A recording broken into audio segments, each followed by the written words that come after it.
Hello there everybody, how's it going? Trimosphere here, bringing you another moto vlog. And today is a Sunday. I couldn't get out on Saturday, I had a special mission that I needed to do. So what I'm going to be talking about today is my 6-month owner's review of a Honda RVF 400.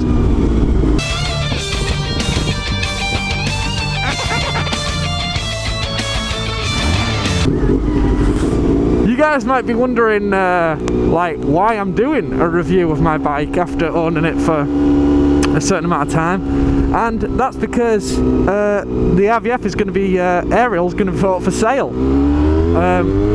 Yesterday the journey I had was I went to buy another bike, and unfortunately I'm not allowed to keep both, but I can safely say I'm definitely happy with what I bought, and it's superior to this bike in every way, shape and form.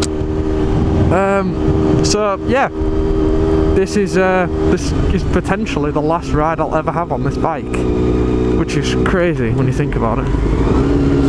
I've done so much on this bike considering what it is, and it's still pretty awesome, to be fair. So I'm going to go over some of the good things about this bike first, and then I'll move on to the negatives after riding it for so long.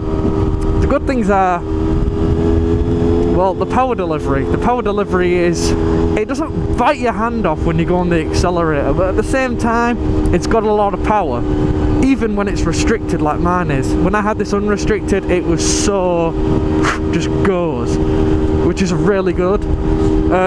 Because the bike is very sporty-like, you can actually get down like this and, you know, proper nail it. When it's unrestricted as well, that's incredibly handy for top speed and such, so that's a great factor. It's got a quick action throttle, which a lot of bikes don't have. A lot of race bikes have it, obviously, which basically means you only have to turn it about, I don't know, half an inch, and you're, you know, look, like watch, it's like, with a restricted throttle it kind of sucks a bit, but you know, it's very, it just goes, which is awesome. Other features are the sound. The sound is pretty good. With a standard exhaust it sucks, but with an exhaust I've got now, it's kind of a muffled, loud sound. I really like it. It's pretty awesome. Obviously the bars are quite comfy. Like, you're not really Supermaning on this bike, you know what I mean? You're still comfortably down. You're not like all the way over here, so that's pretty good.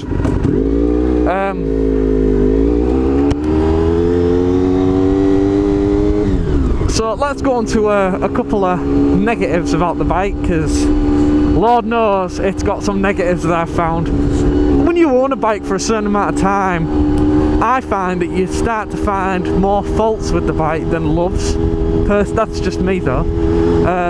For example, the pegs on this bike, like, put your knees into your guts. Like, when I'm down here, I'm so scrunched up, it's untrue. And for long rides, that gets seriously uncomfortable. Your wrists aren't even that bad. It's mainly like your ass and your calves. All that starts to really hurt because you're so scrunched up. Another thing is the mirrors. The mirrors aren't adjustable because they're part of the fairing. You can't even take them off without damaging the fairing, I don't think. I've tried to move them numerous times and they're just set, so that's pretty crap. I'd mainly say the discomfort is the most. This screen is extremely low, so you have to really get your ass in the air to get under that, and that's a bit of a pain. But when I bought this bike, a lot of you guys have been maybe thinking like, well, Trem, why did you buy the bike then? When I bought this bike, I thought to myself, I was very naive, I thought to myself the only bike I could get would be a sports bike because of speed and such. What I didn't realise was, when you get into higher tiers of bikes, they're all powerful. It's just what you want from the bike. So like, I had no idea I was going to be doing touring and such so quickly. So this new bike nails that for me pretty well.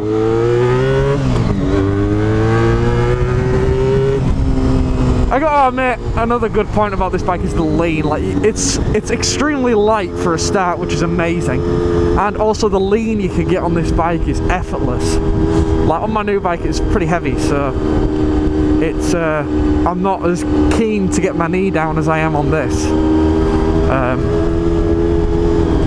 I mean, also it being light, and it's also quite small as well, which is good, because that means you can filter like an absolute boss.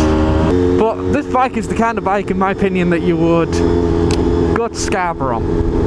That you would just go for a day out and that's it. You wouldn't go massive long distance, but it's just extremely fun while you're on it. That being said, I personally don't think this bike is worth the price range that it sells for. This bike currently sells for about £4,000 to £4,500, which is a lot of money for a 400, but it's a classic Isle of Man bike. It's an Isle of Man replica, so it's going to cost a lot of money. If you were looking into this bike and you like the sound of what I'm saying about it, I mean, this thing honestly weighs just as much as a 125 and it's a 400, so that's pretty epic. You can get the CVR 400, which is a bit cheaper. But that's not a V4, that's an inline 4. The V4s, I think, gives it most of the kick. So, you know. And but you could get a VFR 400, which is, there's RVF and VFR. So them two are the same. I think the VFRs are a bit cheaper as well. So you can also get body kits as well and such. But like I say, guys, for me, this isn't the bike that I need anymore. I need something that's a bit more versatile, and I've bought one, so it's good. Something I'm quickly going to talk about while I'm in the centre of York, which a lot of you guys will have heard about on the news and such, is the York floods. I haven't made a vlog on this, typically because I was at the girlfriend's house when all the floods were happening. Sorry.